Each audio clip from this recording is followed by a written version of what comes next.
Well, for global investors, most of them look at the UK macroeconomics and see a very stable picture. We've seen an increase in investment into the UK in recent times. They regard the Brexit process as a short-term process, whereas they see their investments in the medium to long term, which I think is why when global FDI fell last year, we still saw an increase in the UK. So it's been a message of reassurance about the macroeconomic position in the UK and the measures the government is taking to improve our competitiveness through the industrial strategy and through our export strategy, which we published last week.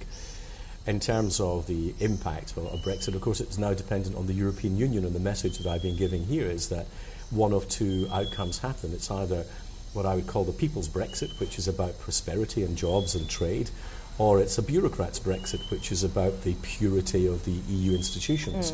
Now, it can't be both, and I have been urging my colleagues in a number of Asian countries to make their views known to the European Union, because if the European Union decides to introduce impediments to trade or investment that don't exist today, that sends a strong global message about Europe's lack of competitiveness in a global context. Yet you continue to say that if there cannot be a good deal reached with the EU, that a no deal is a viable option. I think you said it was odds on at 60 to 40%. Do you think Prime Minister Theresa May agrees with you on that?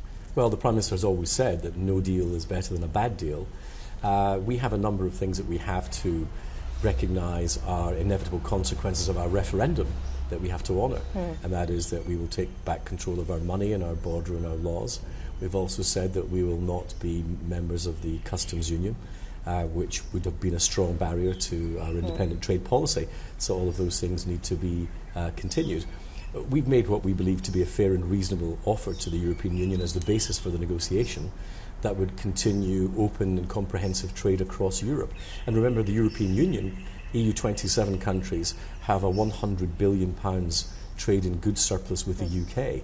For that to be translated into EU tariffs would put a huge burden on European businesses in order to access the UK market. I don't think it makes any sense for anyone to pay £14 billion to access a market they get for free today, and I'm sure that European businesses don't think so either, irrespective of the views of the bureaucracy. But you're maybe taking a gamble here that you don't want to get to the brink of a no deal. I mean, if you look at those estimates coming from Philip Hammond, he's saying they could push up borrowing by about £80 billion a year. Is that an estimate that you think is realistic? Well, there have been so many estimates put around, so many figures around, and a lot of the estimates about the so-called shock of the referendum didn't happen. If you remember, we were told by the Treasury at the time that we would lose 500,000 jobs, that investors would desert us, the economy would shrink. In fact, we've added 600,000 jobs. We've had record levels of investment, and our economies continue to grow. So you have to take any estimates with a pinch of salt. What we're talking about is the long-term relationship between the UK and the EU.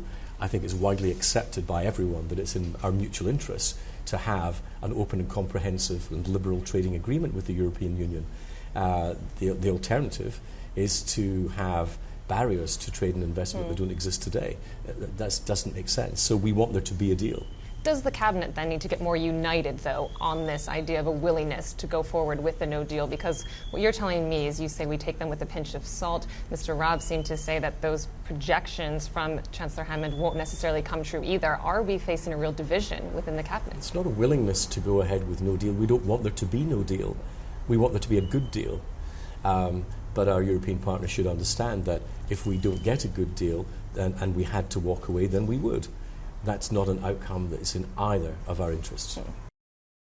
Hey everybody, it's Hadley Gamble from our new CNBC Middle East Bureau in Abu Dhabi. Thanks for stopping by. Now to watch more, you can try one of the videos that just popped up on your screen. And don't forget to subscribe.